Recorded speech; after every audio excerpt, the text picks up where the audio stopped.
Hey there, Bob Deeks with RDC Fine Homes. Welcome to our latest update on our renovation down here in beautiful Pinecrest Estates near Whistler. As you can see, we've got Pemberton concrete in the background. We are pouring our foundation and footings for our deck and shed. We're going to go on inside and see progress to date. Drywall is underway, and we are now entering into the finishing phase of this fantastic project. Updating this 1980s home up to a modern Whistler standard.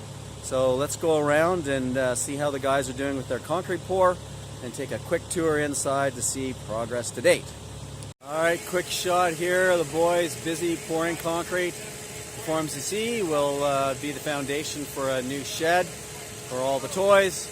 And then in the background we can see all the footings ready to go for this large wraparound deck that'll take advantage of the western views and sun exposure and really improve the outdoor living for this fantastic renovation. Let's go inside and see what's been done to date. If you've watched some of the other videos on this project, you'll notice that this space has been significantly opened up. We've got some temporary stairs in place here. We will be installing some open riser timber stairs here to bring in a lot more light both downstairs and upstairs. As you can see, drywall is underway. If you remember, we had a large masonry fireplace in the middle.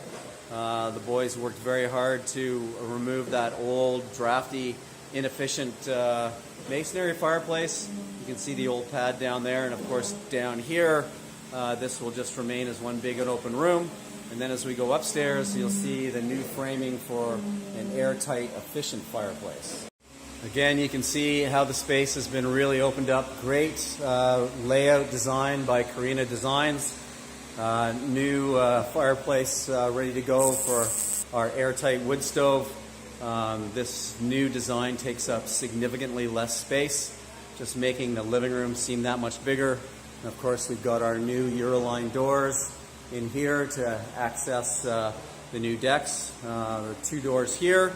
Of course, we used to have just a small deck out front, and with the redesign, we've added another set of doors right here, which will go out to that wraparound deck that you can see the guys pouring concrete for. So stay tuned. Another update coming in 3 or 4 weeks as we move into the finishing phase. We've got tile and flooring starting as soon as the drywall and paint is finished, and looking to be completed towards the beginning of the new year in January. Of course, right now it is just the end of August, so on schedule and on track to finish this up for the family for the winter ski season. If you like what you see, please follow us along on Facebook or Twitter, or subscribe to the YouTube channel. Thanks very much.